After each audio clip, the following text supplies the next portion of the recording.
Hello students. So ఈ వీడియోలో మనం ఎన్విరాన్మెంట్కి రిలేటెడ్ కరెంట్ అఫైర్ టాపిక్స్ అన్నీ చూద్దాం. జూన్ 2024కి సంబంధించింది. సో దీంట్లో ఫస్ట్ టాపిక్ వచ్చేసి small island developing states and climate change. So ఏమైంది అంటే పనమా దగ్గరున్న ఒక చిన్న ఐలాండ్, దాని పేరు గర్ది సుగ్డబ్ ఐలాండ్ అనమాట. సో దీంట్లో మేజర్గా గూనా ట్రైబ్స్ అనే వాళ్ళు ఉంటారు. ఇది చిన్న ఐలాండ్ అనమాట. సో ఇక్కడున్న ఐలాండ్ వాసులందరినీ ఖాళీ చేసి పనామా మెయిన్ ల్యాండ్కి షిఫ్ట్ చేసినారనమాట. ఎందుకు అంటే సీ లెవెల్ రైజ్ అవ్వడం వల్ల ఆ ఐలాండ్ అనేది మునిగిపోయే ఛాన్సెస్ ఎక్కువ ఉన్నాయి. సో అందుకు ఎవాక్యుయేట్ చేసేసినారు.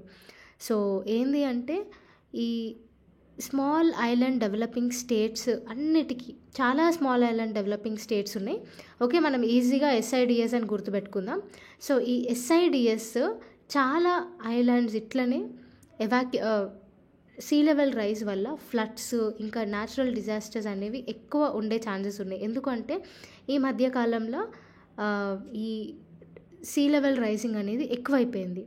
సో అందరికీ సేమ్ ప్రాబ్లమ్. స్పెషల్గా ఈ స్మాల్ ఐలాండ్ డెవలపింగ్ నేషన్స్ ఎక్కడెక్కడ ఉన్నాయంటే Caribbean sea, Pacific ocean, Atlantic ocean, Indian ocean, South China సీలో ఏమేమి ఐలాండ్స్ ఉన్నాయో వాటిలో మేజర్గా ఈ థ్రెట్ అనేది ఉంది.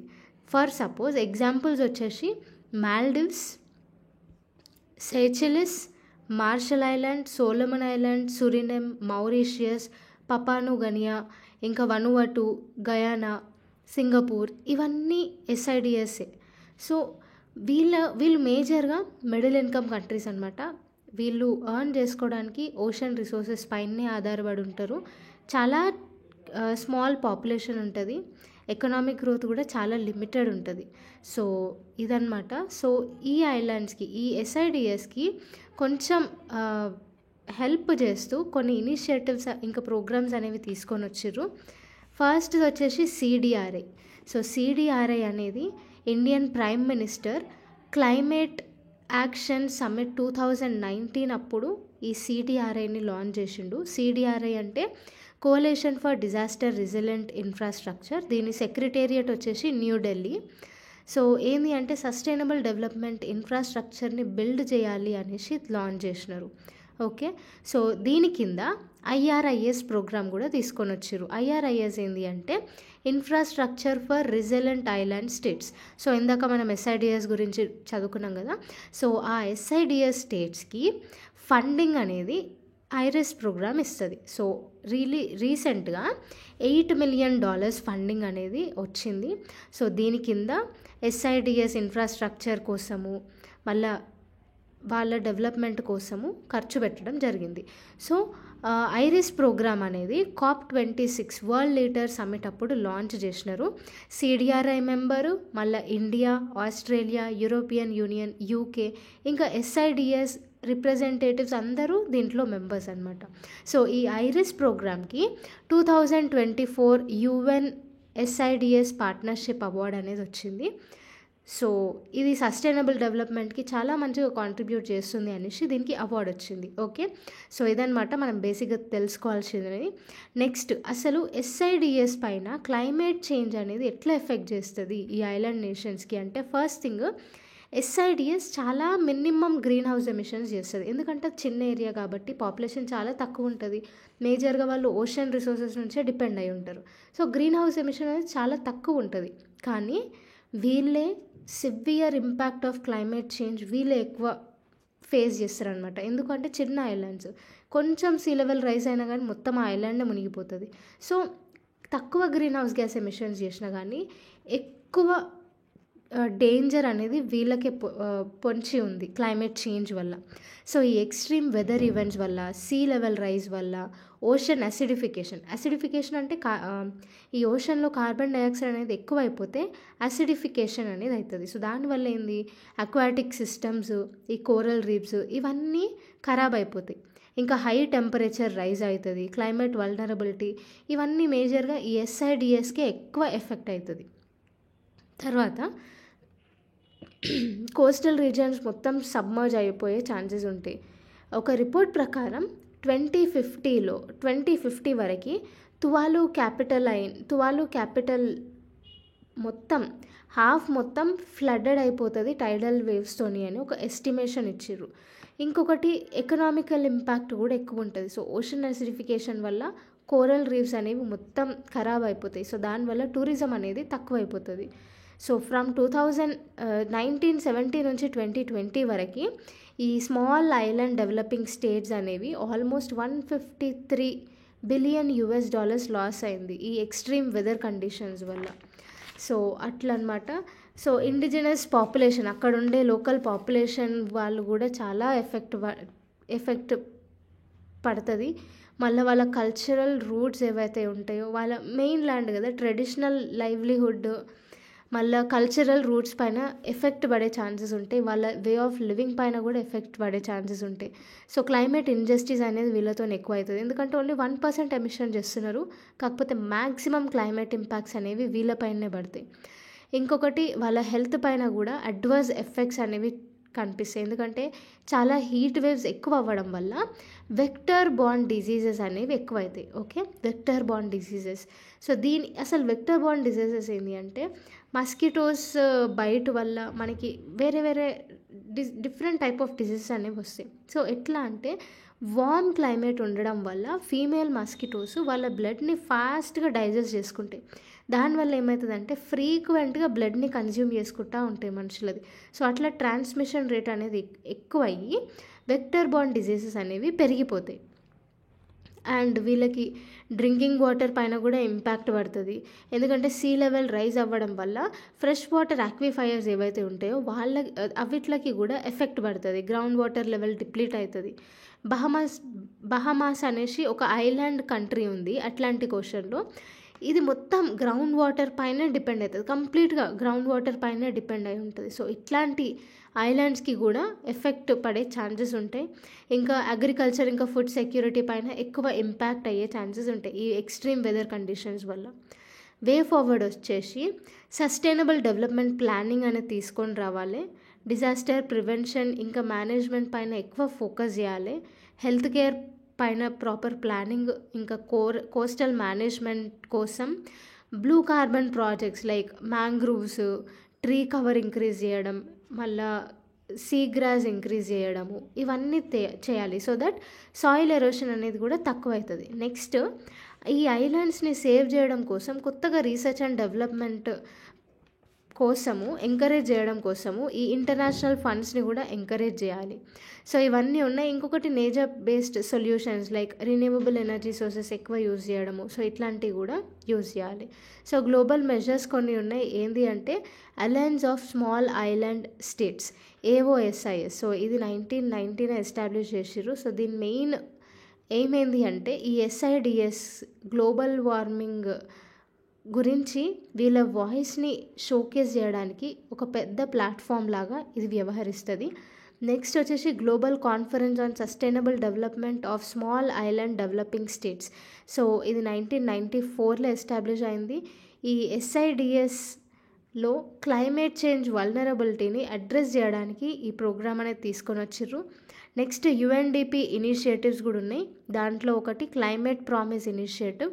దీని కింద ఈ గ్రీన్ హౌస్ గ్యాస్ ఎమిషన్స్ని తక్కువ చేయడం కోసం 120 నేషన్స్తో ఇది వర్క్ చేస్తుంది. Next progressive platform initiative. ఇదేంటి అంటే ఈ లోకల్ పీపుల్ని ఇన్వాల్వ్ చేసి టెక్నికల్ సపోర్ట్ ఇచ్చి క్లైమేట్ నెగోషియేషన్స్ చేపిస్తుంది అనమాట. సో ఇవి UNDP లాంచ్ చేసిన ఇనిషియేటివ్స్. తర్వాత small island developing states accelerated modalities of actions pathway. So ఇదేంటి అంటే SIDSలో ఎదురయ్యే కొన్ని యునీక్ ఛాలెంజెస్ని ఇది అడ్రస్ చేస్తుంది అనమాట. తర్వాత 2023 UN resolution on climate justice. ఇదేం చేస్తుంది అంటే ఇంటర్నేషనల్ వీళ్ళకి క్లైమేట్ ఇంజస్టిస్ అనేది అవుతుంది కదా. సో ఎవరు ఎక్కువ ఎమిషన్స్ చేస్తున్నారు, సో దానివల్ల వీళ్ళకి ఎక్కువ ఎఫెక్ట్ అవుతుంది. సో లీగల్ ఒపీనియన్ తీసుకోవడానికి ఇంటర్నేషనల్ కోర్ట్ ఆఫ్ జస్టిస్తోని కూడా ఇది ఆబ్లిగేషన్స్ నడుపుతుంది. నెక్స్ట్ వచ్చేసి international tribunal for the law of sea advisory opinion. So ఇదేంటి అంటే మెరైన్ రిసోర్సెస్ని సేఫ్గార్డ్ చేయడము, మళ్ళీ మెరైన్ స్పీషీస్ని ప్రొటెక్ట్ చేయడము ఇది చేస్తుంది. నెక్స్ట్ టాపిక్ వచ్చేసి 5.2 Indian Himalayan region IHR. So Supreme Court judgement ఏమనిస్తుంది అంటే right to be free from climate change అనే ఒక జడ్జ్మెంట్ ఇస్తుంది. సో మనకి ఇండియన్ హిమాలయన్ రీజియన్లో యంగ్ ఫోల్డ్ మౌంటైన్స్ అనేవి ఉన్నాయి, ఎక్కువ క్లైమేట్ చేంజ్కి వల్నరబుల్ అనమాట. సస్టైనబుల్ డెవలప్మెంట్ ప్రాజెక్ట్స్ లేకపోతే క్లైమేట్ చేంజ్ ఎక్కువ ఎఫెక్ట్ అయ్యే ఛాన్సెస్ ఉన్నాయి. సో దాంట్లో హిమాలయన్ రీజియన్ ఎక్కువ ఎఫెక్ట్ అవుతుంది. టెక్టానికల్లీ ఇది active region. 50 million years ago Eurasia ఇంకా ఇండియన్ ప్లేట్స్ కొలైట్ అయ్యి ఈ ఇండియన్ హిమాలయన్ రీజియన్ అనేది ఫామ్ అయింది.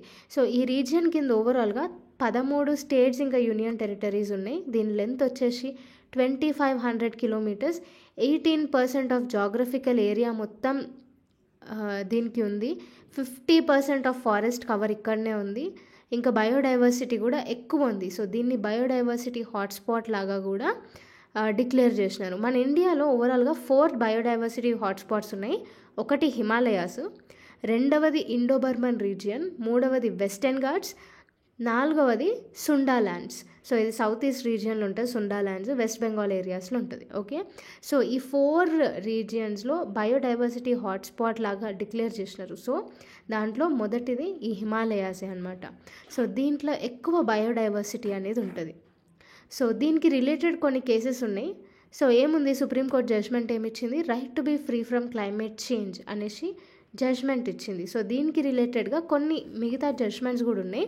దాంట్లో ఫస్ట్ది వచ్చేసి M K Ranjit Singh versus union of India case 2024. ఇదేంటి అంటే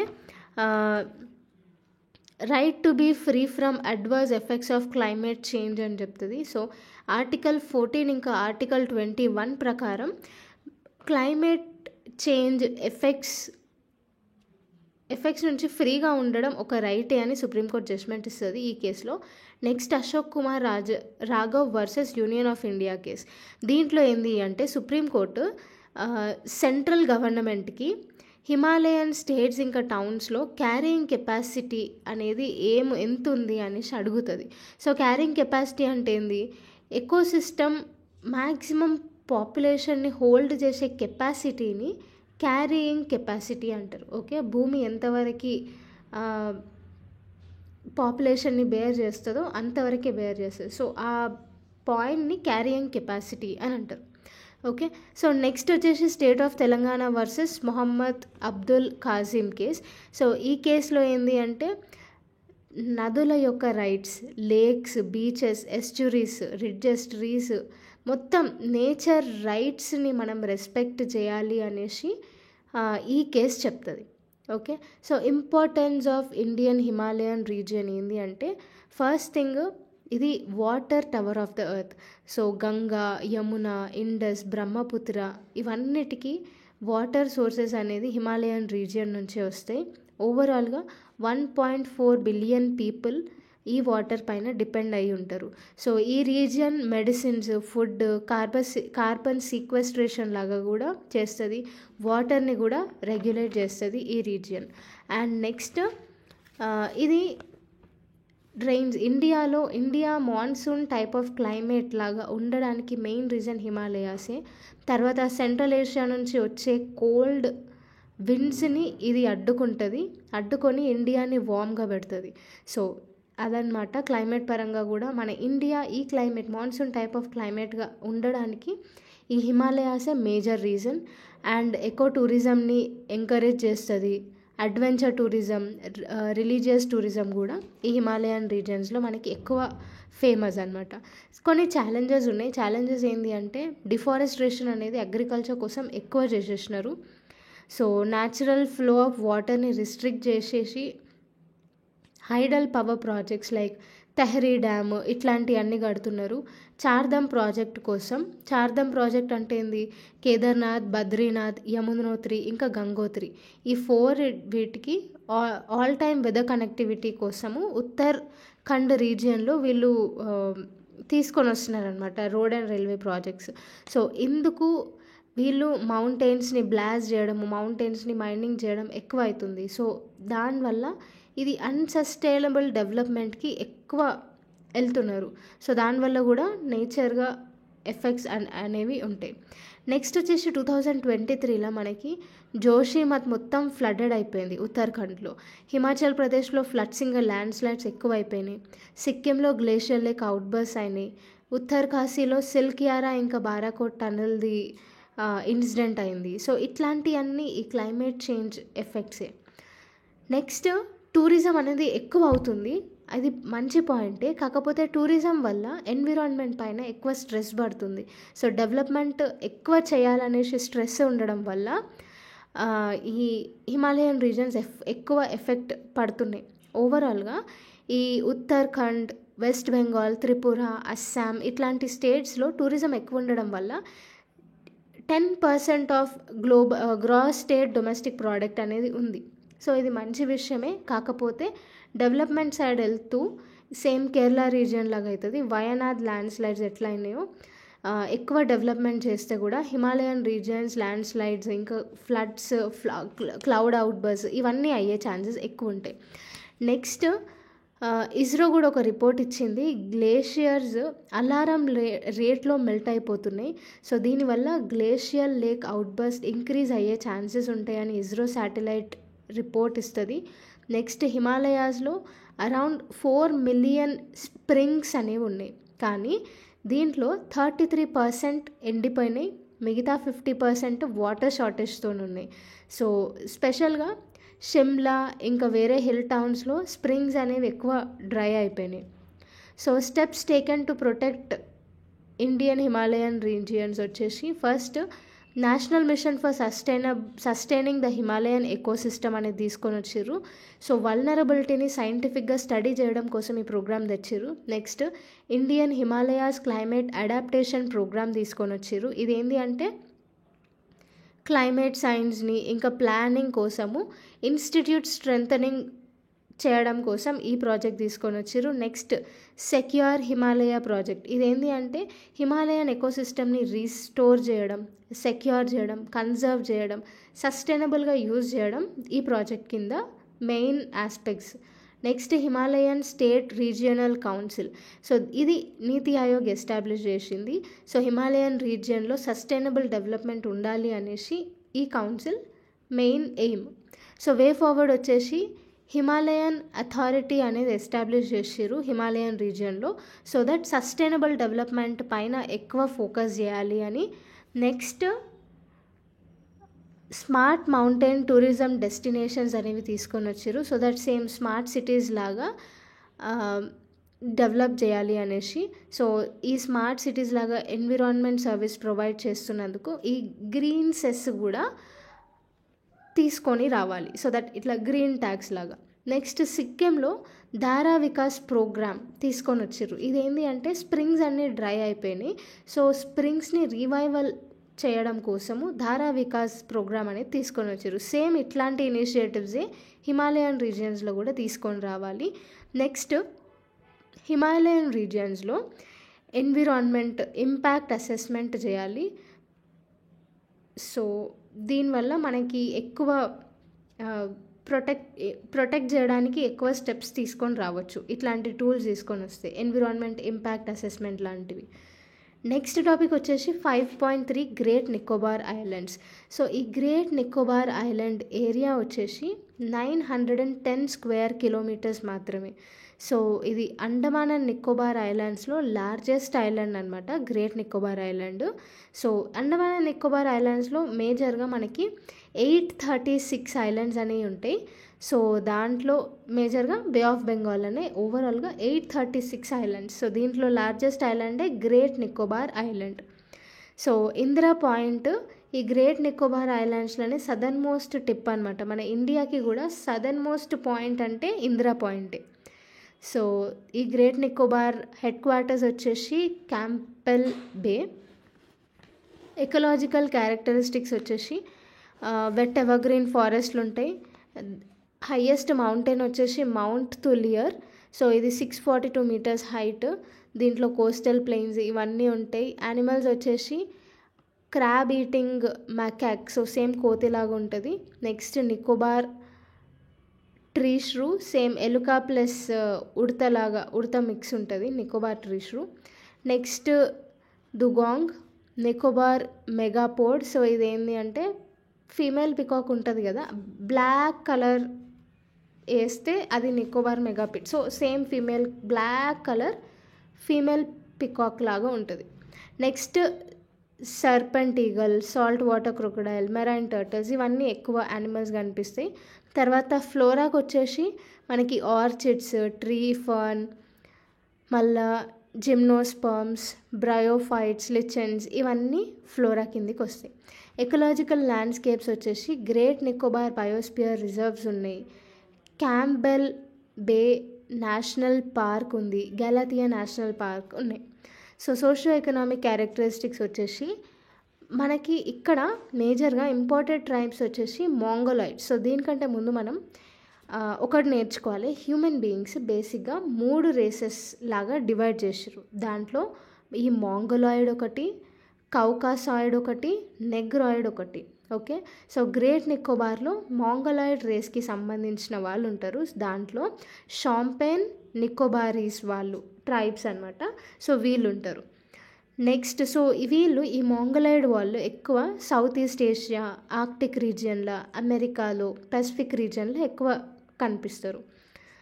next holistic development of Great Nicobar islands in Andaman and Nicobar islands. So ఇదేంటి అంటే దీని కింద మనకి ఇంటర్నేషనల్ కంటైనర్ ట్రాన్స్షిప్మెంట్ టర్మినల్ ఒకటి తీసుకొని వచ్చిర్రు. సో ఇది గ్యాలథియా బేలో కన్స్ట్రక్ట్ చేయబోతున్నారు. Next greenfield international airport. So greenfield అంటే ఇట్లా ఖాళీ ల్యాండ్స్ ఉంటాయి కదా, ఆ ల్యాండ్స్లో ఎయిర్పోర్ట్ కన్స్ట్రక్ట్ చేస్తారు.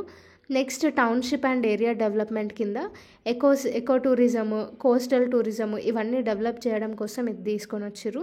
Next power plant. So good quality of reliable electricity ఉండాలి అనేసి ఒక పవర్ ప్లాంట్ని ఎస్టాబ్లిష్ చేయబోతున్నారు. నెక్స్ట్ నీతి ఆయోగ్ ఈ గ్రీన్ఫీల్డ్ ఇంటర్నేషనల్ ఎయిర్పోర్ట్ పైన డ్రాఫ్ట్ రిపోర్ట్ అనేది ఒకటి తయారు చేసింది. సో దాంట్లో పాజిటివ్ ఇంపాక్ట్స్ వచ్చేసి, సో దీంట్లో హాలిస్టిక్ డెవలప్మెంట్లో మనకి గ్రీన్ఫీల్డ్ ఎయిర్పోర్ట్ అనేది కూడా ఒక ప్రాజెక్టే. సో దీనిపైన నీతి ఆయోగ్ ఒక డ్రాఫ్ట్ రిపోర్ట్ అనేది పబ్లిష్ చేసింది. దాంట్లో పాజిటివ్ ఇంపాక్ట్స్ ఏంటి అంటే, సో ఇట్లా డెవలప్ చేయడం వల్ల గ్రేట్ నికోబార్ని మనకి ఎకనామికల్గా ఇంప్రూవ్మెంట్ ఉంటుంది, ఎంప్లాయ్మెంట్ ఇంక్రీజ్ అవుతుంది, బిజినెస్ ఆపర్చునిటీస్ చాలా పెరుగుతాయి, ల్యాండ్ వాల్యూ కూడా పెరుగుతుంది. కానీ నెగటివ్ ఇంపాక్ట్స్ వచ్చేసి అగ్రికల్చర్ ప్రొడక్టివిటీ తక్కువైపోతుంది, అవుట్ సైడ్ పాపులేషన్ ఎక్కువ రావడం వల్ల వీళ్ళ కల్చరల్ సిగ్నిఫికెన్స్, ఐడెంటిటీ అనేవి పోయే ఛాన్సెస్ ఉంటాయి. నెక్స్ట్ సో ఈ ప్రాజెక్ట్ ఎందుకు అవసరం, need for the project and its importance వచ్చేసి ఇది స్ట్రాటజికల్గా చాలా ఇంపార్టెంట్. మనకి ఇందిరా పాయింట్ ఉంది కదా, సో ఇందిరా పాయింట్కి ఇంటర్నేషనల్ సీ రూట్కి మధ్యన డిస్టెన్స్ ఓన్లీ 25 to 40 కిలోమీటర్స్ మాత్రమే. సో అందుకు ఇది ట్రేడ్ పరంగా, స్ట్రాటజిక్ పరంగా చాలా ఇంపార్టెంట్. ఇండియన్ ఓషన్ రీజియన్లో ఫారెన్ పవర్స్ ఓవర్టేక్ చేయకుండా కౌంటర్ చేసేలాగా ఈ డెవలప్మెంట్ అనేది ఉంటుంది. కనెక్టివిటీ పెరిగిపోతుంది, సస్టైనబుల్ టూరిజం కూడా పెరుగుతుంది. కానీ కొన్ని కన్సర్న్స్ ఉన్నాయి. కన్సర్న్స్ ఏంటి అంటే ఇట్లా డెవలప్మెంట్ ప్రాజెక్ట్స్ వల్ల ఏమవుతుంది అంటే అక్కడున్న అక్వాటిక్ ఎకోసిస్టమ్ డ్యామేజ్ అవుతుంది. పవర్ ప్లాంట్ బిల్డ్ చేస్తా అన్నారు, సో దానివల్ల పొల్యూషన్ అనేది ఎక్కువ అవుతుంది. సో వాటర్ బాడీస్ కూడా ఎఫెక్ట్ అవుతాయి దానివల్ల. ఈ గ్రేట్ నికోబార్ అనేది సీ టర్టిల్ నెస్టింగ్స్ ఎక్కువ అయ్యే స్పాట్స్ అనమాట. సో దానికి డిస్టర్బెన్సెస్ అవుతాయి. స్పెషల్గా గలాథియా బేలో ఈ లెదర్ బ్యాక్ టర్టిల్స్ది లార్జెస్ట్ నెస్టింగ్ సైట్. సో ఇది ఎఫెక్ట్ అయ్యే ఛాన్సెస్ ఉంటాయి డెవలప్మెంట్స్ చేపడితే. నెక్స్ట్ 2022లో tribal council of Great Nicobar and Little Nicobar అనేది దాని కన్సర్న్ని విత్డ్రా చేసుకుంది. సో ట్రాన్స్పరెన్సీ లేకపోవడం వల్ల నో ఆబ్జెక్టివ్ సర్టిఫికేట్ని విత్డ్రా చేసుకుంది. నెక్స్ట్ ఇక్కడ షాంపెన్ ట్రైబ్స్ అనే వాళ్ళు ఉంటారు. సో వీళ్ళు వరల్డ్లోనే one of the most isolated tribes అనమాట. సో వీళ్ళు ఎక్కువ ఫిజికల్లీ యాక్టివ్ ఉంటారు, కానీ బయట డిసీజెస్ ఏవైతే ఉంటాయో వాళ్ళకి ఫారెన్ డిజీజ్ అనమాట అవన్నీ. సో అట్లా వీళ్ళు ఎక్కువ ఎక్స్పోజ్ అవుతే ఇన్ఫెక్షియస్ డిజీజెస్ అనేవి వీళ్ళకి ఎక్కువ అయ్యే ఛాన్సెస్ ఉంటాయి. సో అట్లా వీళ్ళు రిస్క్లో ఉన్నారు. నెక్స్ట్ అండమాన్ అండ్ నికోబార్ ఐలాండ్స్లో ఈ ఐలాండ్స్ అనేవి హై సీస్మిక్ జోన్కి సంబంధించినవి. సో దీంట్లో డెవలప్మెంట్ చేపట్టడం అంటే ఎన్విరాన్మెంటల్ కాన్సిక్వెన్సెస్ చాలా ఉంటాయి. సో ఇది మేజర్ ప్రాబ్లం అనమాట. న్యాచురల్ డిజాస్టర్ వల్నరబిలిటీ ఎక్కువ ఉండే ఛాన్సెస్ ఉంటాయి. సో నెక్స్ట్ వే ఫార్వర్డ్ వచ్చేసి మనకి leather back turtles breeding season ఉన్నప్పుడు కన్స్ట్రక్షన్ ప్రాసెస్ అనేది పోస్ట్పోన్ చేయాలి. వాళ్ళ నెస్టింగ్ ప్రాసెస్కి అడ్డు రావద్దు. నెక్స్ట్ వచ్చేసి సాలిడ్ వేస్ట్ మేనేజ్మెంట్ సిస్టమ్ ఒకటి తీసుకొని రావాలి. డిస్ప్లేస్డ్ పీపుల్, సో ఇక్కడంతా డెవలప్మెంట్ ప్రాజెక్ట్స్ చేపడుతున్నప్పుడు అక్కడ డిస్ప్లేస్మెంట్ అవుతుంది. సో డిస్ప్లేస్మెంట్ అప్పుడు మనము right to fair compensation and transparency in land acquisition, rehabilitation and resettlement act కింద అందరికీ మంచి కంపెన్సేషన్ ఇచ్చేలాగా చూడాలి. సో ఇదన్నమాట.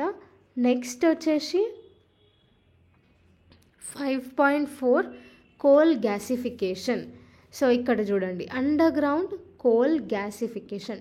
మేజర్గా మనము పాత మోడల్ ఏంది, కోల్ని ఎక్స్ట్రాక్ట్ చేయడం అంటే పెద్ద పెద్ద మైన్స్ తవ్వడం, కోల్ వచ్చేంత వరకు మైన్స్ తవ్వి కోల్ని తీసుకొని బర్న్ చేసి ఎలక్ట్రిసిటీ అవన్నీ ప్రొడ్యూస్ చేస్తాం. కానీ ఈ ప్రాసెస్లో ఏంది అంటే మనం తవ్వనవసరం లేదు. ఇక్కడ ఒక ఇన్ఫ్రాస్ట్రక్చర్ పెట్టి కోల్ ఎక్కడుందో దానికి లోపల పైప్ లాగా పెట్టేసి ఇక్కడ హీట్ స్టీమ్ అనేది మనం జనరేట్ చేస్తాం. దీనివల్ల ఏమవుతుంది అంటే ఈ కోల్ బర్న్ అయిపోయి గ్యాస్ లాగా కన్వర్ట్ అవుతుంది. ఓకే, గ్యాస్ లాగా కన్వర్ట్ అయ్యి అది మనం దాన్ని సిన్ గ్యాస్ అంటారు. ఆ గ్యాస్ని మనం ఎలక్ట్రిసిటీ పర్పసెస్కి వేరే పర్పసెస్కి యూజ్ చేసుకోవచ్చు అనమాట. Okay,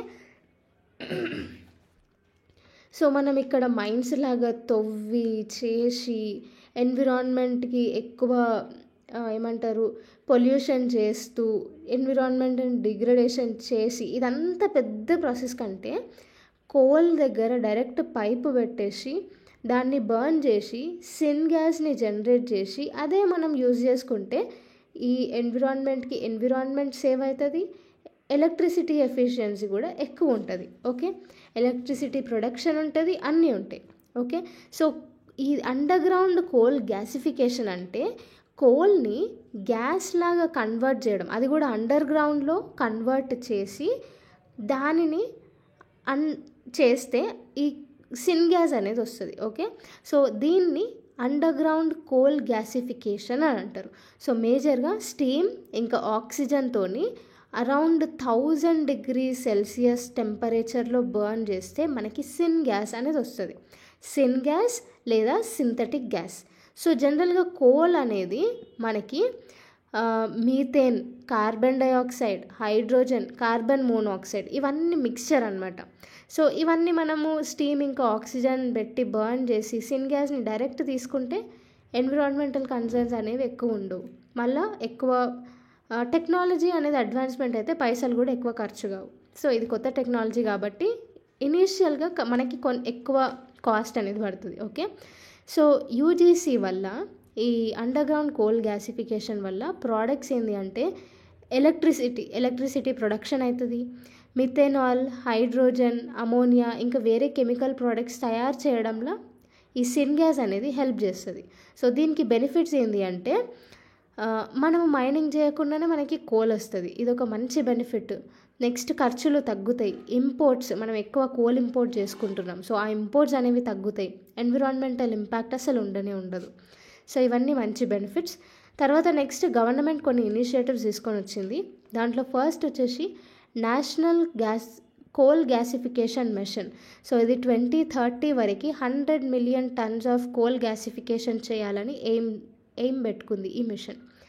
next scheme for promotion of coal or lignite gasification. So దీని కింద కోల్ గ్యాసిఫికేషన్ అనేది చేస్తే ప్రైవేట్ సెక్టర్స్కి ఇన్సెంటివ్స్ అనేవి ప్రొవైడ్ చేస్తారు. సో మేజర్గా కోల్ గ్యాసిఫికేషన్ని ప్రమోట్ చేయడానికి ఈ ఇనిషియేటివ్ లాంచ్ చేసినారు.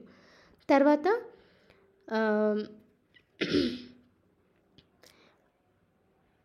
ఇది టెక్నాలజీ మనకి అంత సరిగ్గా లేనందువల్ల హై టెక్నాలజీ కాస్ట్ అనేది ఎక్కువ అవుతుంది, మళ్ళీ అన్స్టడీ ప్రాసెస్ అనేది ఎక్కువ ఉంటుంది. సో ఇది మేజర్ కన్సర్న్స్. తర్వాత నెక్స్ట్ వచ్చేసి ఆఫ్ షోర్ విండ్ ఎనర్జీ. ఇదేంటి అంటే ఓషన్స్, లార్జ్ లేక్స్లో మనం విండ్ టర్బైన్స్ పెట్టి ఎలక్ట్రిసిటీని జనరేట్ చేస్తే దాన్ని ఆఫ్ షోర్ విండ్ ఎనర్జీ అని అంటారు. సో ఇది ఎక్కువ యూజ్ చేసే కంట్రీస్ వచ్చేసి యూకే, చైనా, జర్మనీ, డెన్మార్క్, ఇంకా నెదర్లాండ్స్. సో ఇవే ఈ 5 కంట్రీస్ లీడింగ్ కంట్రీస్ అనమాట. Okay, UK, Germany, China, Denmark, ఇంకా నెదర్లాండ్స్. దాని తర్వాత మన ఇండియాలో almost 7,600 kilometres of Coast line అనేది ఉంది. ఇంకా మనకి 3 sides వాటర్, మనది ఇండియన్ పెనిన్సులా కదా, 3 sides వాటర్. సో దానివల్ల ఆఫ్ షోర్ విండ్ ఎనర్జీకి మంచి ఆపర్చునిటీ అనేది మనకు ఉంది. ఒకసారి డిఫరెన్స్ చూద్దాము ఆఫ్ షోర్కి ఆన్ షోర్కి డిఫరెన్స్ ఏంది అనేసి. ప్రోస్ వచ్చేసి ఆఫ్ షోర్లో మనం ఓషన్స్, లార్జ్ వాటర్ బాడీస్లో మనం ఎక్కువ విండ్ టర్బైన్స్ అనేవి పెడతాం. దీనివల్ల మోర్ ఎనర్జీ అనేది జనరేట్ అవుతుంది, ఎఫిషియన్సీ కూడా పెరుగుతుంది, ఎన్విరాన్మెంటల్ ఇంపాక్ట్ అంత ఎక్కువ ఉండదు, ల్యాండ్ అక్విజిషన్ ప్రాబ్లమ్స్ కూడా అసలు ఉండవు దీంట్లో. కాన్స్ వచ్చేసి దీంట్లో ఇల్ ఎఫెక్ట్స్ ఏంటి అంటే మెయింటెనెన్స్ కాస్ట్ అనేది చాలా ఎక్కువ ఉంటుంది, మళ్ళీ ట్రాన్స్మిషన్ ఇంకా డిస్ట్రిబ్యూషన్ అనేది చాలా డిఫికల్ట్ ఉంటుంది. ఆన్ షోర్కి వచ్చేస్తే ఇది చీపర్ అనమాట, క్విక్ ఇంకా చీప్ ఇన్స్టాలేషను, లో ట్రాన్స్మిషన్ లాసెస్ అనేవి ఉంటాయి. కాన్స్ వచ్చేసి ఆన్ షోర్లో మనకి నాయిస్ పొల్యూషన్ ఎక్కువ ఉంటుంది, దానివల్ల లోకల్స్ అంత కంఫర్టబుల్గా ఫీల్ గారు, ఎఫిషియన్సీ తక్కువ ఉంటుంది, ల్యాండ్ అక్విజిషన్ ఇష్యూస్ అనేవి ఎక్కువ ఉంటాయి. సో ఇదన్నమాట ప్రోస్ అండ్ కాన్స్. సో ఇదేంటి అంటే రీసెంట్గా మనకి ఆఫ్ షోర్ విండ్ ఎనర్జీ ప్రాజెక్ట్స్ని డెవలప్ చేయడానికి వయబిలిటీ గ్యాప్ ఫండింగ్ స్కీమ్ అనేది అప్రూవ్ చేసిర్రు మన ministry of new and renewable energy వాళ్ళు. సో దీని కింద గుజరాత్ ఇంకా తమిళనాడు కోస్ట్లో 2 కలిపి 1 గిగావాట్ ఆఫ్ కెపాసిటీ అనేది ఇంప్రూవ్ చేయడానికి ఈ స్కీమ్ అనేది తీసుకొని వచ్చిర్రు. సో గుజరాత్లో 500 watts, తమిళనాడులో 500 watts ఎస్టాబ్లిష్ చేయడం కోసం ఈ స్కీమ్ తీసుకొని వచ్చిర్రు. సో దీనివల్ల సిగ్నిఫికెన్స్ ఏంటి అంటే పవర్ కాస్ట్ అనేది తగ్గుతుంది, కార్బన్ డైఆక్సైడ్ ఎమిషన్స్ తక్కువ అవుతాయి. National of shore wind energy policy అనేది ఒకటి ఉంది, 2015లో లాంచ్ చేసినారు. సో ఇదేంటి అంటే ఈ national of shore wind capacity policy అనేది ఆఫ్ షోర్ ఎనర్జీ డెవలప్మెంట్ చేయాలి అనేసి. సో ఇది కూడా ఫుల్ఫిల్ చేసినట్టు ఉంటుంది. గవర్నమెంట్ ఇనిషియేటివ్స్ కొన్ని ఉన్నాయి. ఏంటివి అంటే మనకి ఇందాక చదువుకున్నాం కదా, national of shore wind energy policy 2015. So దీని కింద విండ్ పవర్ని డెవలప్ చేయాలి అనేసి తీసుకొని వచ్చిర్రు. ఇది ministry of new and renewable energy sources కింద పనిచేస్తుంది. వేరే మెకానిజమ్స్ వచ్చేసి విండ్ సోలార్ హైబ్రిడ్ పాలసీ అనేది తీసుకొని వచ్చిర్రు. సో ఇదేంటి అంటే ఈ హైబ్రిడైజేషన్, సో విండ్ ఎనర్జీ ఇంకా సోలార్ ఎనర్జీ 2 కలిపి హైబ్రిడైజేషన్ చేసి ఎఫిషియన్సీ పెంచడం కోసం అంతే. నెక్స్ట్ వచ్చేసి ocean energy. So ocean energy మొత్తం మనం కరెక్ట్గా యూజ్ చేసుకుంటే 54 gigawatts ఆఫ్ పొటెన్షియల్ అనేది మనం తీసుకొని రావచ్చు. టైడల్ ఎనర్జీ యూజ్ చేసుకుంటే 12.5 gigawatt కెపాసిటీ అనేది ఎస్టిమేటెడ్ పొటెన్షియల్ అనమాట. Next ocean thermal energy. So ocean heat use చేసుకొని ఎనర్జీ ప్రొడ్యూస్ చేస్తే, ఓషన్లో వామ్ వాటర్ ఉంటాయి కదా, సో దాన్ని యూజ్ చేసుకొని ఎలక్ట్రిసిటీ ప్రొడ్యూస్ చేయవచ్చు. సో ఇట్లా మనకి మంచి ఆపర్చునిటీస్ అయితే ఉన్నాయి. నెక్స్ట్ వచ్చేసి 5.6.1 new Ramsar sites. So Ramsar convention అనేది వెట్లాండ్స్ కన్వెన్షన్. సో ఈ వెట్లాండ్ కన్వెన్షన్స్ కరెక్ట్గా తెలివిగా యూజ్ చేసుకోవాలి అనేసి రామ్సార్ కన్వెన్షన్ తీసుకొని వచ్చిర్రు. సో రామ్సార్ అనేది ఇరాన్లో ఒక ప్లేస్. 1971లో మీటింగ్ అయింది. రామ్సార్ అనే కన్వెన్షన్ 1975లో వీళ్ళు ఇంప్లిమెంట్ చేసినారు. ఇండియా 1982లో జాయిన్ అయింది. సో లార్జెస్ట్ రామ్సార్ సైట్స్ వచ్చేసి మన ఇండియాలో ఫస్ట్ తమిళనాడులో ఉన్నాయి, సెకండ్ వచ్చేసి మ్యాక్సిమం ఉత్తరప్రదేశ్లో ఉన్నాయి. సో దీంట్లో రామ్సార్ సైట్స్ రావాలంటే 9 క్రైటీరియాస్ ఉన్నాయి. సో ఆ 9 క్రైటీరియాస్లో మనం అట్లీస్ట్ 1 ఫుల్ఫిల్ చేస్తే అప్పుడు రామ్సార్ సైట్ లాగా డిక్లేర్ చేయొచ్చు. ఆ 9 క్రైటీరియాస్ ఒకసారి రఫ్గా చూసుకుందాం, నేను చెప్తా. ఏంది అంటే, ఒకటి rare and unique natural wetland లాగా ఉండాలి, మళ్ళీ వల్నరబుల్ లేకపోతే ఎండేంజర్డ్ స్పీషీస్కి ఇది సపోర్ట్ చేయాలి వెట్లాండ్. మళ్ళీ ప్లాంట్ ఇంకా యానిమల్ పాపులేషన్కి సపోర్ట్ చేయాలి. ప్లాంట్ లేదా యానిమల్ క్రిటికల్ స్టేజ్లో ఉంటే, వాళ్ళ లైఫ్ స్టైల్ క్రిటికల్ స్టేజ్లో ఉన్నప్పుడు ఇది సపోర్ట్ చేయాలన్నమాట వెట్లాండ్. మళ్ళీ ఆ వెట్లాండ్కి మినిమం ఒక 20,000 ప్లస్ వాటర్ బర్డ్స్ అనేవి ఉన్నా డిక్లేర్ చేయొచ్చు. ఫిష్ సబ్ స్పీషీస్ ఉండాలి. రెగ్యులర్లీ 1% ఆఫ్ వాటర్ స్పీషీస్ని సపోర్ట్ చేయాలి. ఆర్ వెట్లాండ్లో ఇంపార్టెంట్ ఫిషెస్ కానీ నర్సరీ కానీ ఇవన్నీ ఉన్న వెట్లాండ్ లాగా డిక్లేర్ చేస్తారు. And 1% of non avian species ఉన్న, నాన్ ఏవియన్ అంటే బర్డ్స్ కాకుండా వేరే స్పీషీస్ ఉన్న రామ్సార్ సైట్ లాగా డిక్లేర్ చేస్తారు. సో ఇట్లా 9 క్రైటీరియాస్లో ఒక క్రైటీరియా మ్యాచ్ అయినా కానీ రామ్సార్ సైట్ లాగా డిక్లేర్ చేస్తారు. సో మనకి మాంట్రెక్స్ రికార్డ్ అనేది ఉంది. సో ఇది రామ్సార్ సైట్స్ డ్యామేజ్ అవుతున్నాయి హ్యూమన్ ఇంటర్ఫియరెన్స్ వల్ల అని తెలిస్తే మాంట్రియల్ రికార్డ్లోకి ఎక్కిస్తారనమాట. సో ఎగ్జాంపుల్ వచ్చేసి మన ఇండియాలో మణిపూర్లో లోక్టాక్ లేక్, మళ్ళీ రాజస్థాన్లో కెలడియో నేషనల్ పార్క్ మాంట్రెక్స్ రికార్డులో పెట్టినారు. నెక్స్ట్ అసలు ఇది టాపిక్ ఎందుకు ఉంది అంటే రీసెంట్గా నాగి ఇంకా నక్తి బర్డ్ శాంక్చురీస్ అనేవి రామ్సార్ సైట్స్లో ఇంక్లూడ్ అయినాయి. ఇప్పుడు ప్రజెంట్ మనకున్న రామ్సార్ సైట్స్ 82. సో ఈ నాగి ఇంకా నక్తి బర్డ్ శాంక్చురీస్ అనేవి మ్యాన్మేడ్ రిజర్వాయర్స్ అనమాట. సో ఇది గ్యాంజెటిక్ ప్లెయిన్స్ ల్యాండ్స్కేప్లో ఉన్న సేమ్ డెక్కన్ ప్లాట్యూ రీజియన్ ఎట్లుంటుంది అట్లనే ఉంటుంది అనమాట. సో బర్డ్ లైఫ్ ఇంటర్నేషనల్ వీటికి important bird and biodiversity area లాగా డిక్లేర్ చేసినాయి. సో దీంట్లో మనం బర్డ్ లైఫ్ ఇంటర్నేషనల్ గురించి ఒకసారి చూసుకుందాం. సో బర్డ్ లైఫ్ ఇంటర్నేషనల్ అనేది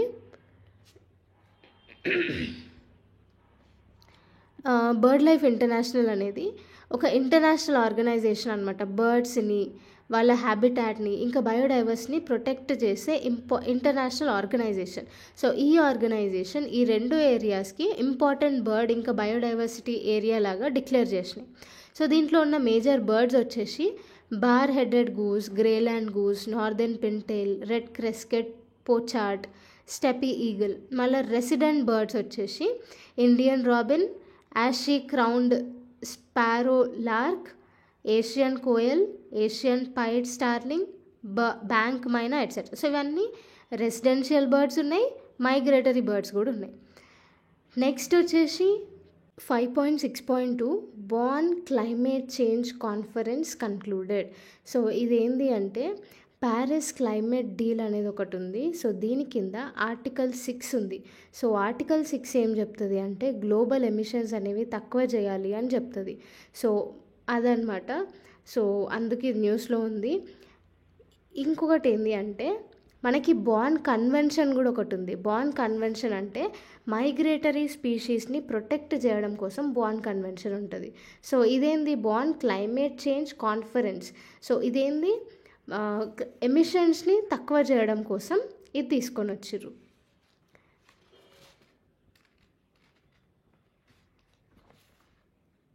నెక్స్ట్ వచ్చేసి 67th global environment facility council meeting. So రీసెంట్గా $736.4 మిలియన్ అనేవి దీనికి ఫండింగ్ వచ్చినాయి. సో మనకి ఫస్ట్ గ్లోబల్ ఎన్విరాన్మెంట్ ఫెసిలిటీ అంటే ఏది చూద్దాం. సో ఇది యాక్చువల్గా రియో ఎర్త్ సమిట్ 1992 అప్పుడు ఇది ఎస్టాబ్లిష్ అయింది. దీని కింద 186 మెంబర్స్ ఉన్నారు. సో దీని కింద మనకి 5 కన్వెన్షన్స్ అనేవి ఉన్నాయి.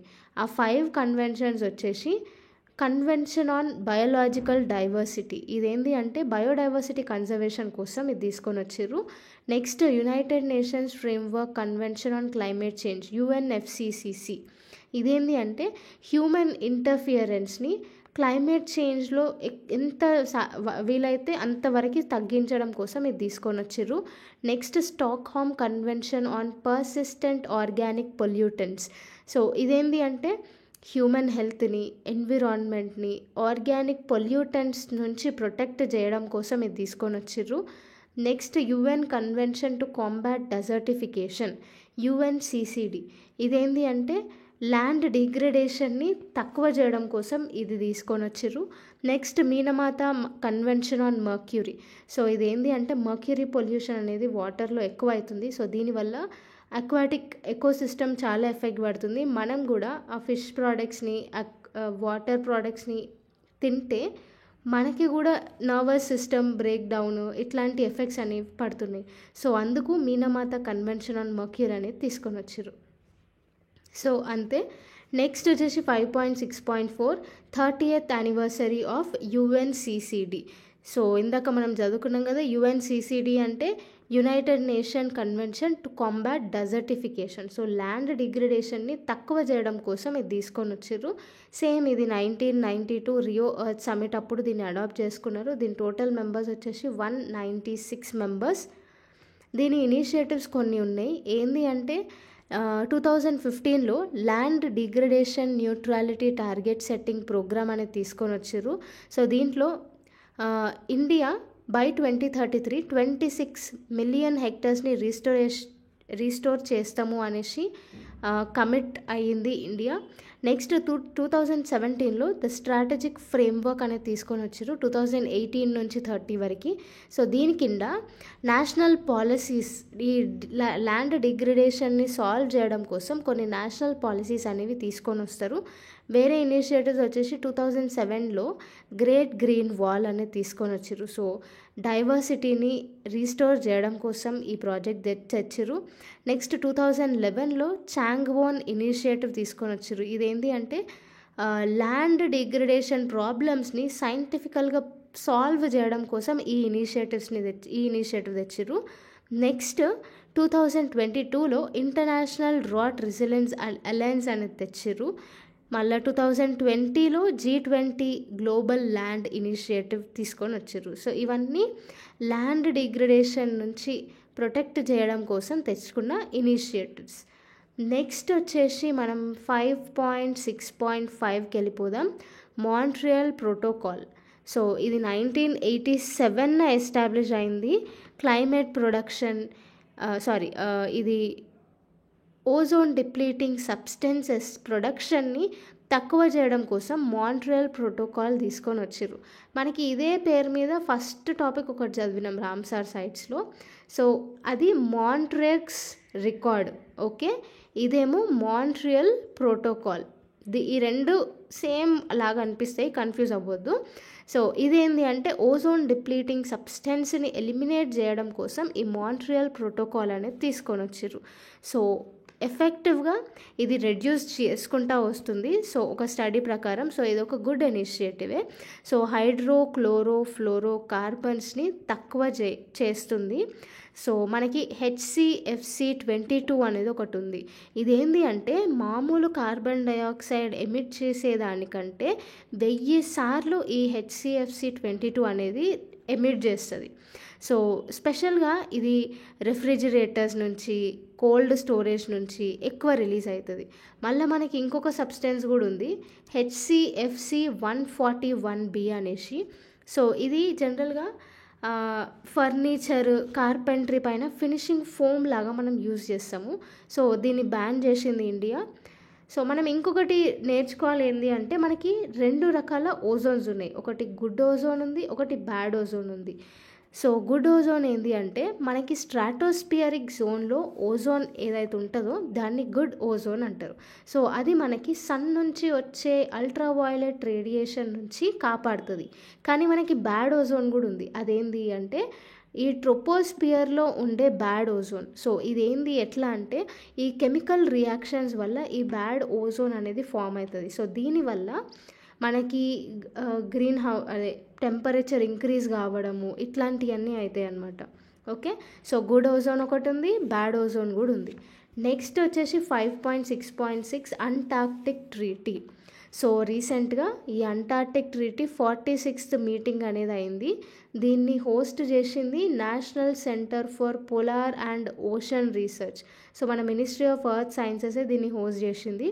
సో ఏంది అంటే అంటార్క్టికాని ప్రొటెక్ట్ చేయడం, కన్జర్వేషన్ చేయడం దీని మెయిన్ ఎయిమ్ అనమాట. సో అసలైంది ఈ అంటార్క్టిక్ ట్రీటీ అనేది మనకి 1961లోనే వచ్చింది. సో ఇండియా 1983లో జాయిన్ అయింది. అంటార్క్టికాని ఓన్లీ పీస్ఫుల్ పర్పసెస్కి, స్పెషల్గా సైంటిఫికల్గా రీసెర్చ్ పర్పసెస్కి యూజ్ చేయాలి. ఈ nuclear explosions, radio active waste disposal చేయడము, మళ్ళీ మిలిటరీ డిప్లాయ్మెంట్ చేయడానికి ఇది యూజ్ చేయొద్దు అనేసి ఈ అంటార్క్టిక్ ట్రీటీ తీసుకొని వచ్చిర్రు. సో ఇండియా కొన్ని ఇనిషియేటివ్స్ తీసుకొని వచ్చింది. మన India first Antarctic research station అనేది పెట్టింది 1983లో. సో దాన్ని దక్షిణ్ గంగోత్రి అంటారు. సో ఇప్పుడు దీన్ని యూజ్ చేయట్లేదు. మనం ప్రజెంట్ మైత్రి ఇంకా భారతిని యూజ్ చేస్తున్నాం. మైత్రిని 1989లో పెట్టినారు, భారతిని 2012లో పెట్టినారనమాట. సో ATCM46 మీటింగ్ అనేది అయ్యింది. సో దీని కింద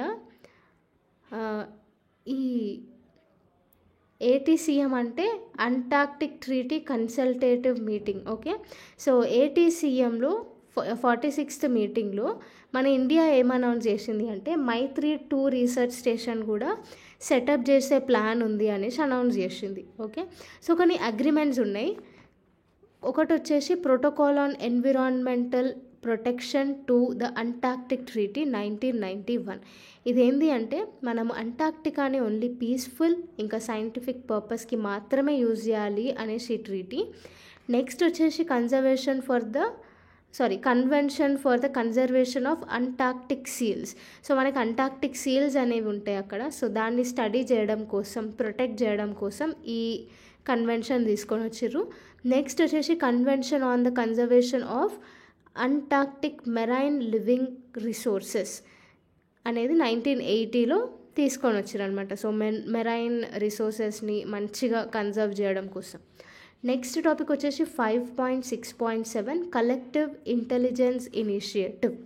సో పీపుల్ అందరూ ఒక దగ్గర వర్క్ చేసి టెక్నాలజీ షేర్ చేసి వైడ్ రేంజ్ ఆఫ్ ఇన్ఫర్మేషన్ని కలెక్ట్ చేయడాన్ని కలెక్టివ్ ఇంటెలిజెన్స్ అంటారు. ఏం లేదు, అందరు కలిసి ఒక దగ్గర ఇంటెలిజెన్స్ బ్యూరో లాగా తీసుకొని వచ్చి డేటాని ఎక్కువ యాక్సెస్ ఉంటే డేటాకి, దాన్ని కలెక్టివ్ ఇంటెలిజెన్స్ అని అంటారు. ఎగ్జాంపుల్, ఈ కలెక్టివ్ ఇంటెలిజెన్స్ అనేది మనకి క్లైమేట్ చేంజ్కి, పావర్టీ రిమూవల్కి ఎక్కువ యూజ్ అవుతుంది. Okay, so UNDP untappable collective intelligence for climate action report publish చేసింది. సో దీని కింద క్లైమేట్ అడాప్షన్ కోసము కలెక్టివ్ ఇంటెలిజెన్స్ అనేది చాలా అవసరం అని చెప్తుంది UNDP. సో మనకి కొన్ని ఇనిషియేటివ్స్ కూడా ఉన్నాయి దీని కింద, కలెక్టివ్ ఇంటెలిజెన్స్ ఇన్ ఇండియా అనేసి. సో దీని కింద అగ్రాలీ యాప్ అనేది ఒకటి ఉంది. సో ఇదేంటి అంటే వెదర్ ఎట్లుంది, క్రాప్ ఇన్ఫర్మేషన్ గురించి, అన్నిటి గురించి ఫార్మర్స్కి ప్రొవైడ్ చేస్తుంది ఈ యాప్ ద్వారా. Next water associated infection diseases in India. So దీని కింద ఏంటి అంటే వాటర్ బార్న్ ఇన్ఫెక్షన్స్ కాకుండా సర్వైలెన్స్ అనేది చేపడుతుంది. Next geo AI open data platform. ఇదేంటి అంటే మేజర్గా బీహార్లో బ్రిక్కిల్స్ అనేవి ఎక్కువ ఉన్నాయి, ఇటుక ఫ్యాక్టరీలు. సో ఈ బెల్ట్ ఎక్కువ ఉండడం వల్ల సో ఈ బ్రిక్కిల్స్ అనేవి ఏం చేస్తాయి అంటే మేజర్గా సాయిల్ని డీగ్రేడ్ చేయడం, ఎయిర్ పొల్యూషన్ చేయడం, అక్కడున్న వాటర్ లెవెల్స్ని తక్కువ చేయడం, ఇవన్నీ చేస్తారు. సో ఇవన్నిటిని మానిటర్ చేయడానికి geo AI open data platform అనేది తీసుకొని వచ్చిర్రు. నెక్స్ట్ వచ్చేసి data in climate resilient agriculture. So ఇదేంటి అంటే ఫుడ్ సెక్యూరిటీ కోసం కొన్ని స్ట్రాటజీస్ని డెవలప్ చేయడం కోసం ఇది తీసుకొని వచ్చిర్రు. Next 5.6.8 UNESCO releases state of the ocean report 2024. So ఇదేంటి అంటే ఓషన్ టెంపరేచర్ అనేది లాస్ట్ 20 years అప్పుడు ఎంత ఉండేనో దానికంటే డబల్ రేట్లో ఇప్పుడు ఇంక్రీజ్ అయింది ఓషన్ టెంపరేచర్ అని ఈ రిపోర్ట్ చెప్తుంది. సో యావరేజ్గా మనకి 1.45 degrees Celsius అనేది టెంపరేచర్ రైజ్ ఉంది. స్పెషల్గా ఈ మెడిటరేనియన్, ట్రాపికల్ అట్లాంటిక్ ఓషన్ ఇంకా సదర్న్ ఓషన్స్లో టెంపరేచర్ 2 degrees Celsiusకి రైజ్ అయిపోయింది. సో దీనివల్ల ఏమవుతుంది, సీ లెవెల్ ఇంక్రీజ్ అవుతుంది. అసిడిఫికేషన్ అంటే ఏంది, ఓషన్స్లో కార్బన్ డైఆక్సైడ్ ఎక్కువ ఉంటే దాన్ని అసిడిఫికేషన్ అంటాం. సో అసిడిఫికేషన్ ప్రాసెస్ అనేది ఎక్కువ అయిపోయింది. ఓవరాల్గా ఈ సెంచరీ అయిపోయే వరకు 100% కంటే ఎక్కువ యాసిడిఫికేషన్ ఇంక్రీజ్ అయ్యే ఛాన్సెస్ ఉన్నాయి. Next blue carbon ecosystems like mangroves, sea grass ఇవన్నీ మనము కార్బన్ని స్టోర్ చేసుకోవడానికి పెట్టుకున్నా కానీ అంత ఎఫెక్ట్ అనేది చూపించదు. ఎందుకు అంటే 1970 నుంచి 20-35% అనేది లాస్ అయింది ఈ బ్లూ కార్బన్ ఎకోసిస్టమ్. సో కొన్ని రికమెండేషన్స్ ఇచ్చినారు. ఏంది అంటే మెరైన్ స్పేషియల్ ప్లానింగ్ అనేది తీసుకొని రావాలి. ఏంది అంటే మెరైన్ రిసోర్సెస్ అనేవి సస్టైనబుల్గా యూజ్ చేయడం కోసం. నెక్స్ట్ సీ ఫ్లోర్ రిజర్వాయర్స్ పెంచాలి. రిజర్వాయర్స్ గురించి నాలెడ్జ్ అనేది పెంచుకోవాలి. ఎందుకు అంటే 3-11 million metric tons of plastic అనేది సీ ఫ్లోర్లోనే ఉంది. సో అన్మ్యాప్డ్ ఉంది. దీని రిమైన్స్ 70% ఆఫ్ సీ ఫ్లోర్ గురించి మనకు తెలియదు. సో దీని గురించి రీసెర్చ్ అండ్ డెవలప్మెంట్ చేసి దాన్ని ప్రొటెక్ట్ చేయాలి. తర్వాత ఇండిజినస్ పీపుల్తోని మంచిగా కొలాబరేట్ అయ్యి మెరైన్ ప్రొటెక్షన్ చేయాలి. తర్వాత గ్లోబల్ ఓషన్ లిటరసీ కూడా పెంచాలి. సో ఇవన్నమాట రికమెండేషన్స్. నెక్స్ట్ టాపిక్ వచ్చేసి 5.6.9 carbon pricing. So world bank అనేది state and trends of carbon pricing 2024 report అనేది పబ్లిష్ చేసింది. సో కార్బన్ ప్రైసింగ్ అంటే ఇప్పుడు గ్రీన్ హౌస్ గ్యాస్ ఎమిషన్స్ ఎక్కువ చేస్తే కాస్ట్ కూడా పెట్టాలి. Okay, for suppose India, Brazil, Turkey ఇవన్నీ కార్బన్ ప్రైసింగ్ని ఇంప్లిమెంట్ చేసినాయి. 2024లో ఈ కార్బన్ ప్రైసింగ్ నుంచి వచ్చిన రెవెన్యూస్ $100 బిలియన్. సో మనకి కార్బన్ ప్రైసింగ్లో డిఫరెంట్ టైప్స్ ఉన్నాయి. ఫస్ట్ది వచ్చేసి ఎమిషన్స్ ట్రేడింగ్ సిస్టమ్ అని. సో స్పెషల్గా కార్బన్ ట్రేడింగ్ కోసం ఇది పనికొస్తుంది. నెక్స్ట్ కార్బన్ ట్యాక్స్ అనేది కూడా ఉంది. సో ఇట్లా ఒక యూనిట్ గ్రీన్ హౌస్ గ్యాస్ ఎమిషన్కి ఇంత ప్రైస్ అనేసి ఈ కార్బన్ ట్యాక్స్ పెడుతుంది. సో కార్బన్ ప్రైసింగ్కి కొన్ని స్టెప్స్ కూడా తీసుకున్నారు. సో ఇండియా 2023లో కార్బన్ క్రెడిట్ ట్రేడింగ్ స్కీమ్ అనేది తీసుకొని వచ్చింది. మళ్ళీ perform, achieve and trade scheme తీసుకొని వచ్చింది. క్లీన్ ఎనర్జీ సెస్ అనేది తీసుకొని వచ్చింది. 400 పర్ టన్ ఆఫ్ కోల్ అనేసి. గ్లోబల్ ఇనిషియేటివ్స్ ఉన్నాయి, క్యోటో ప్రోటోకాల్, ఇంకా article 6 of Paris agreement. So ఇవన్నీ కార్బన్ ప్రైసింగ్కి సంబంధించినవి. Next water credit. సేమ్ మనం ఇందాక కార్బన్ క్రెడిట్స్ గురించి చదివినాం కదా, సేమ్ అట్లనే వాటర్ క్రెడిట్స్ కూడా తీసుకొని రావాలి అనేసి బిస్లరీ ఇనిషియేట్ చేస్తుంది. సో ఎందుకు అంటే వాటర్ క్రెడిట్ తీసుకొని వస్తే వాటర్ కన్జర్వేషన్ పెరుగుతుంది, వాటర్ క్వాలిటీ కూడా ఇంప్రూవ్ అవుతుంది అనేసి ఈ తీసుకొని రావాలి అని అన్నారు. సో ఇండియాలో 15 మేజర్ రివర్స్ ఉంటే అందులో 11 మేజర్ రివర్స్ 2025 వరకు సివియర్ వాటర్ షార్టేజ్ అనేది ఉంటుంది అని రిపోర్ట్స్ చెప్తున్నాయి. సో నెక్స్ట్ టాపిక్ వచ్చేసి 5.6.11 NASA's mission pre fire. So pre fire full form ఏంది అంటే polar radiant energy in the far infrared experiment mission. So దీని కింద యుఎస్ 2 శాటిలైట్స్ని లాంచ్ చేయబోతుంది. సో ఈ 2 శాటిలైట్స్ ఏం చేస్తాయి అంటే పోల్స్ దగ్గర ఎర్త్ పోల్ నుంచి రిలీజ్ అయిన హీట్ ఎంతైతే హీట్ లాస్ అవుతుందో అది మెజర్ చేస్తుంది అనమాట. సో ఇది కూడా ఒక మంచిదే. సో హీట్ ఎంత రిలీజ్ అవుతుంది, ఎట్లా బ్యాలెన్స్ చేయాలి అవన్నీ తెలుస్తాయి ఇది ఇంప్లిమెంట్ చేస్తే. Next 5.6.12 sustainable development report 2024. So ఇది రిలీజ్ చేసేది UN sustainable development solutions network. So ఈ రిపోర్ట్ కింద 16% of sustainable development goals track పైనే ఉన్నాయి, కాకపోతే చాలా వరకు ఆఫ్ ట్రాక్లో ఉన్నాయి. For suppose sustainable development goal 2 zero hunger, sustainable cities and communities sustainable development goal number 11 అనమాట. Life below water 14th goal, life of land 15th goal, 16th goal వచ్చేసి piece, justice and strong institutions. So ఇట్లాంటి goals అన్నీ of ట్రాక్లో ఉన్నాయి అనేసి report చెప్తుంది. Next వచ్చేసి 5.6.13 UNESCO's greening education partnership. So ఇదేంటి అంటే దీని కింద 80 మెంబర్స్ ఉంటారు. సో నాలెడ్జ్, ఈ గ్రీన్ డెవలప్మెంట్ కోసం క్లైమేట్ మీద నాలెడ్జ్, స్కిల్స్, వాల్యూస్, యాటిట్యూడ్ ఇవన్నీ తీసుకురావాలి, సస్టైనబుల్ డెవలప్మెంట్ అనేది ప్రమోట్ చేయాలి అనేసి ఈ పార్ట్నర్షిప్ యొక్క మెయిన్ ఉద్దేశం. సో అందరికీ ఈ క్లైమేట్ చేంజ్ గురించి నాలెడ్జ్ ఉండాలి, కరెక్ట్ యాటిట్యూడ్ అనేది ఉండాలి అనేసి తీసుకొని వచ్చిర్రు.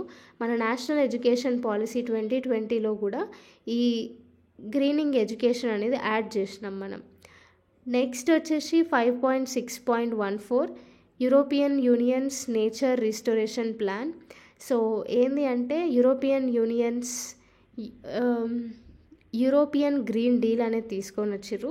సో ఈ యూరోపియన్ గ్రీన్ డీల్ కింద 2050 వరకు నెట్ జీరో ఎమిషన్స్ అవ్వాలి అనేసి ఒక టార్గెట్ పెట్టుకున్నారు. Next 5.6.15 global soil partnership. So ఇదేంటి అంటే 2012లో ఎస్టాబ్లిష్ అయింది under food and agriculture organisation. So 2030 వరకు 50% ఆఫ్ వరల్డ్స్ సాయిల్ అనేది ఇంప్రూవ్ చేయాలి అని ఒక టార్గెట్ లాగా పెట్టుకున్నారు ఈ పార్ట్నర్షిప్ కింద. Next 5.6.16 50th year of crocodile conservation project. So మనకి ఇండియాలో 3 స్పీషీస్ ఆఫ్ క్రొకడైల్స్ ఉన్నాయి. ఒకటి estuarine or salt water crocodile. ఇది లార్జెస్ట్ రెప్టైల్ అనమాట. ఓన్లీ 3 లొకేషన్స్లో ఉంటుంది. భీతర్కర్ణిక, సుందర్బన్స్ ఇంకా అండమాన్ నికోబార్ ఐలాండ్స్లో మాత్రమే ఇది ఉంటుంది. Okay, salt water crocodile. Next వచ్చేసి మగ్గర్ ఆర్ మార్ష్ క్రొకడైల్. ఇదేంటి అంటే నెస్టింగ్ ఎట్లా చేస్తుంది అంటే ఇది పెద్ద పెద్ద హోల్స్ని డిగ్ చేసి దాంట్లో నెస్టింగ్ చేస్తుంది. సో ఓవరాల్గా మనకి 15 ఇండియన్ స్టేట్స్లో ఉన్నాయి. గంగా రివర్ ఏరియాస్ కూడా ఇంక్లూడెడ్. నెక్స్ట్ గరియల్స్. సో ఇవి మేజర్గా చేపలను తింటుంది. ఇది ఫ్రెష్ వాటర్ రివర్స్లో ఇది ఎక్కువ ఉంటుంది. చాంబల్, గిర్వా, గాగ్రా, సన్ ఇంకా గండక్ రివర్స్లో ఈ గరియల్ అనేది ఎక్కువ ఉంటుంది. సో ఇది న్యూస్లో ఎందుకు ఉంది అంటే 1975లో మనము క్రొకడైల్ కన్జర్వేషన్ ప్రాజెక్ట్ అనేది లాంచ్ చేసినాం. సో దీని కింద మనము ఒడిస్సాలో ఉన్న భీతర్కనిక నేషనల్ పార్క్ని చూస్ చేసుకున్నాం. సో దీంట్లో క్రొకడైల్ కన్జర్వేషన్ ప్రాజెక్ట్ అనేది ఇంప్లిమెంట్ చేసినాం. సో ఈ భీతర్కనిక నేషనల్ పార్క్ అనేది ఒక రామ్సార్ సైట్. మళ్ళీ సుందర్బన్స్ తర్వాత ఇదే సెకండ్ లార్జెస్ట్ మ్యాంగ్రూవ్ ఎకోసిస్టమ్ అనమాట. నెక్స్ట్ టాపిక్ వచ్చేసి 5.7.17 మైక్రో ఆల్గే. మైక్రో ఆల్గే అంటే ఏంది? ఒక సింగిల్ సెల్డ్ ఫోటోసింథటిక్ ఆల్గే అనమాట ఇది. సో ఇది మెరైన్ ఇంకా ఫ్రెష్ వాటర్ ఇంకా సాయిల్ ఎకోసిస్టమ్స్లో ఎక్కువ ఉంటుంది. న్యూట్రియంట్స్ ఎక్కువ ఉంటాయి దీంట్లో. ఇంకా ఇది కార్బన్ డైఆక్సైడ్ని అబ్జర్వ్ చేసి ఆక్సిజన్ని ప్రొవైడ్ చేస్తుంది. Next 5.6.18 Iberian lynx. సో దీన్ని లినిక్స్ పార్డీనస్ అని కూడా అంటారు. సో ఇదేంటి అంటే రీసెంట్గా దీని పాపులేషన్ అనేది ఎక్కువ అవ్వడం వల్ల ఎండేంజర్డ్ లిస్ట్ నుంచి వల్నరబుల్ లిస్ట్కి వచ్చేసింది. సో ఇదేంటి అంటే medium sized wild cat species ఇవి. సో మేజర్గా ఇది సౌత్ వెస్ట్ యూరోప్లో ఎక్కువ కనిపిస్తాయి. నెక్స్ట్ టాపిక్ 5.6.19 పెంచ్ టైగర్ రిజర్వ్. సో ఈ పెంచ్ టైగర్ రిజర్వ్ మహారాష్ట్ర, మధ్యప్రదేశ్లో ఉంటుంది. 1975లో ఈ పెంచ్ నేషనల్ పార్క్ లాగా డిక్లేర్ చేసిర్రు. దాని తర్వాత 1992లో పెంచ్ టైగర్ రిజర్వ్ లాగా డిక్లేర్ చేసినారు. సో ఫారెస్ట్ టైప్స్ వచ్చేసి మనకి tropical moist deciduous, dry deciduous ఇంకా dry mixed deciduous forest types ఉంటాయి. సో ఇది చాలా ఫేమస్ పెంచ్ టైగర్ రిజర్వ్. ఎందుకు అంటే ఐనీ అక్బారీ అనే బుక్, ఇది అబుల్ ఫసల్ రాసిండు. మొఘల్ అడ్మినిస్ట్రేషన్ గురించి ఇన్ఫర్మేషన్ ఇస్తుంది బుక్. సో ఈ బుక్ పెంచ్ టైగర్ రిజర్వ్ గురించి రాసింది.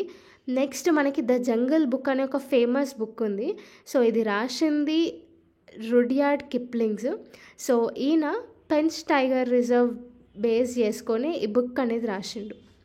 నెక్స్ట్ టాపిక్ వచ్చేసి 5.6.20 Bhuvan panchayat and NDEM 5.0. So ministry of science and technology 2 geo portals అనేవి లాంచ్ చేసింది. ఒకటి భువన్ పంచాయత్ 4.0. ఇదేంటి అంటే గ్రామ పంచాయత్ లెవెల్లో జాగ్రఫిక్ డేటాని జనరేట్ చేయడం కోసం ఒక పోర్టల్ తీసుకొని వచ్చిర్రు. Next NDEM national data for emergency management 5.0.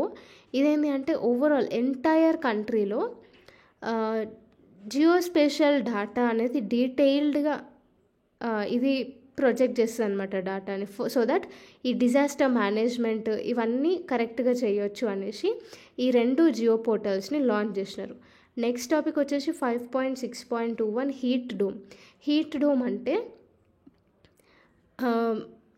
అట్మాస్ఫియర్లో clouds వల్ల ఈ గ్రౌండ్ నుంచి రిలీజ్ అయిన హీట్ అనేది అట్మాస్ఫియర్ బయటికి పోక ఓన్లీ ఒక సర్టెన్ హైట్లోనే స్టక్ అయిపోయి ఉంటుంది.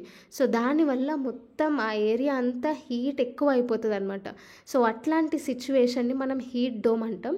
సో ఇది రీసెంట్గా వెస్టర్న్ స్టేట్స్ ఇంకా సదర్న్ స్టేట్స్ ఆఫ్ యుఎస్ఏలో ఈ హీట్ డోమ్స్ అనేవి రైజ్ అయిపోయినాయి.